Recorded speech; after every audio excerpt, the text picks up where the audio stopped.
We're showing you Dorfromantik. A new city-building puzzle game is coming out in spring 2021. This is a preview version. I'm Writing Bull. And this is Zwi, one of the 4 developers, Zwi Sausch from Berlin. Hello, Zwi. Hi.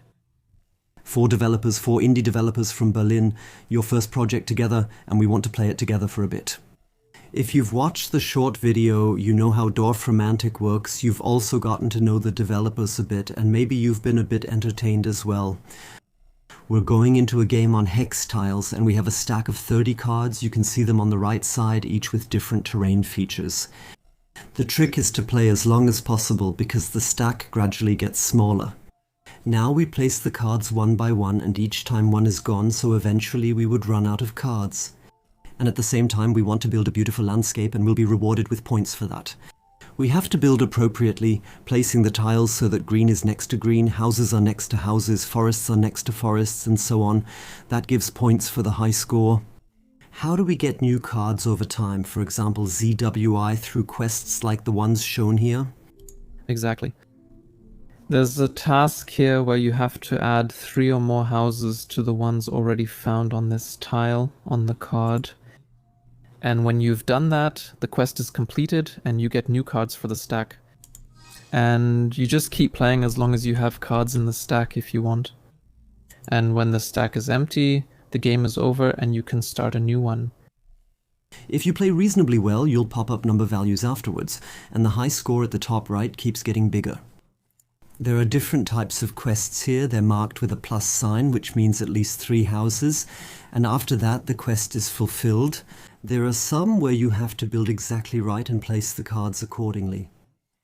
And we'll keep building a bit more and see how everything develops here. With water tiles there are different types. There are sea tiles and river tiles, and with the vineyards there are tiles like this one with windmills or with other objects on them. Exactly, those are the special cards. You can also unlock them because there are only a certain number of them. There will be more coming in the future and you'll be able to find and play them when you play a game. And then you'll find them in the rewards section of the menu and you can use them in your deck in the next game. So they're in the deck, and that way every new game is a bit more varied. Sometimes it has. The numbers up there show how much more you need to complete a quest. Here you would need 3 more houses and a few more on top of that. And green. And if you get 5 cards, 1 card is used up, so with 5 more you get 4 cards this round for a longer gaming experience. How you can rotate the world is really simple. Just use the right mouse button to move it back and forth. You move the map with WASD, which you know from many other games as well. You can also simply move the map back and forth by holding down the left mouse button. And you can also rotate the tiles. It's really simple. Just place the tile and use the mouse wheel to rotate it. The map will rotate along with it. It's actually a bit confusing, but you can zoom in and out with the mouse wheel, and a lot is possible. There are also specific climate zones, different biomes on the map, which are practically coordinated. Variety, you shouldn't cheat for strength. Variety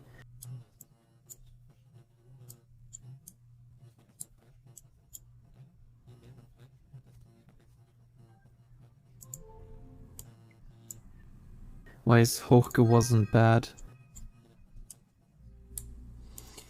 When we complete a quest, there's this green symbol and a popping sound, and the cards are added. But if we build incorrectly and might possibly ruin a quest, like when we place a card, then there's a red warning sign. But that doesn't mean you have to complete every quest. For example, there are other ways to do it.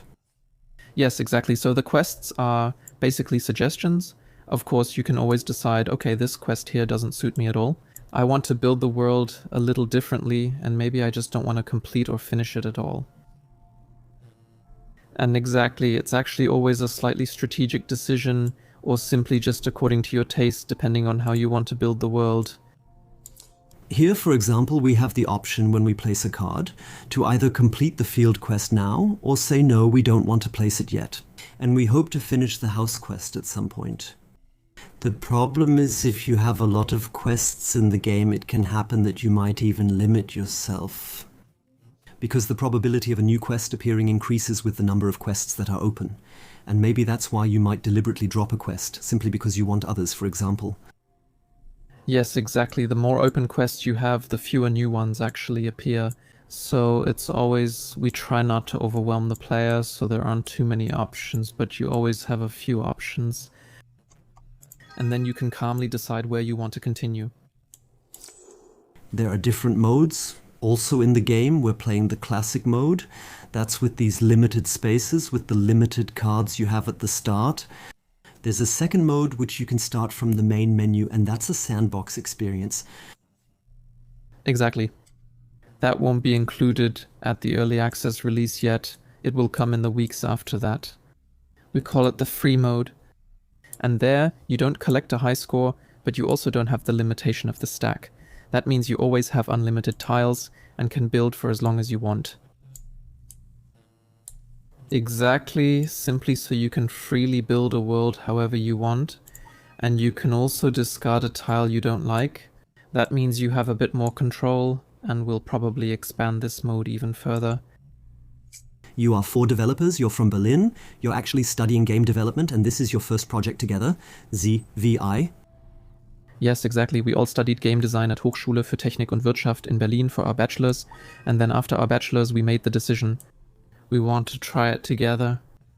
We founded ourselves as an indie studio at the beginning of 2020 and are now studying for our masters, so game design in the master's program, and we will write our master's thesis about our founding and Dorfromantik as our first project.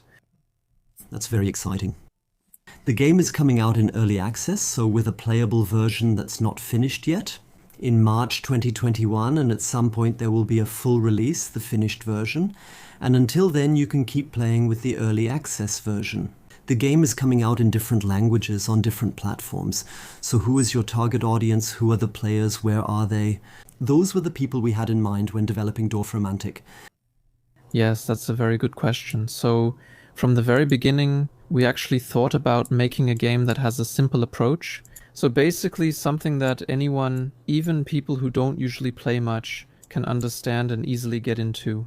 So not a super complex game where you have to learn a lot of mechanics first, but something you can relax with, something you can take a break with. And with this focus, we tried to make the game very readable so that basically anyone can understand it easily. And so I would almost say that the target audience isn't really a fixed group, but rather we hope that we can appeal to strategy game fans. But we also hope that we can appeal to people who don't really focus on a specific genre, and hopefully maybe all of these people will enjoy it. It's very important when placing the cards that you pay attention to what's highlighted and what's not. For example, when it turns a bit white. That means you've built it correctly, so you keep rotating the cards until something fits. Or you realize it doesn't fit and then you come up with something else. For example, if it doesn't fit with the spaces above, just rotate it once, everything gets highlighted, and then you can keep building here. There are also quests of different types. We briefly mentioned this at the beginning, the ones with the plus signs, we explained those, but then there are ones like here, for example, a 4 and here a 2 without a plus sign. That means you must pay close attention to what you're doing. Yes, exactly, those are quests, so tasks. They want exactly that amount of additional objects. So for example, this house quest only wants 4 extra ones and no more. And what you can do is, if you match it well, you can complete this quest by placing exactly 4 and no more, and then the group still remains open. You can continue to create new quests, but there are also certain quests you can find. You'll probably see that as well. Something new will happen in this game, I'm just waiting for it. There are real, almost monumental things like bigger objects that you can unlock with special functions in the game, so yes. Exactly. Yes. So the more you expand the world you're in right now, the more likely you'll find a single tile somewhere at the edge. Something that appears a bit off to the side of the world. And it's a bit of a thing we have to work towards now, I think, but it shouldn't take too much longer. I'm intentionally adding a bit more of an edge character to it. Maybe we'll discover that at the very end, then all these special stories together. The main challenge is ensuring the game isn't so complex or focused on strategy that it becomes stressful, since that's not the goal. On the other hand, there should also be a certain amount of variety, and there should always be new things to discover. Yes, exactly. That's actually the real challenge in game design. That's called balancing, meaning finding a good balance between always having a new task, but also giving the player time and making everything possible at their own pace. But just trying to find a balance between too boring and not enough going on, and too much overstimulation, I would say. We spent a lot of time on that, and hopefully it pays off. And it's more fun than it is boring. March? Mid-March, end of March, March 25th, the game will be released in early access. When is the actual release? Do you already have plans? We have a rough plan, so it will definitely be this year. We can't say exactly when yet, probably sometime in the second half of the year, that's quite likely. And there will be some more things added to the game, so we'll add a bit more content and maybe expand this free mode a little. And yes, I don't want to reveal too much yet. You did reveal a little bit. You can often see it on my channel, Writing Bull Live on Twitch, or later as a recording on YouTube. Many thanks to ZVI. We'll see each other again on Twitch and on YouTube. Thanks. See you then. Thanks for the invitation. Bye.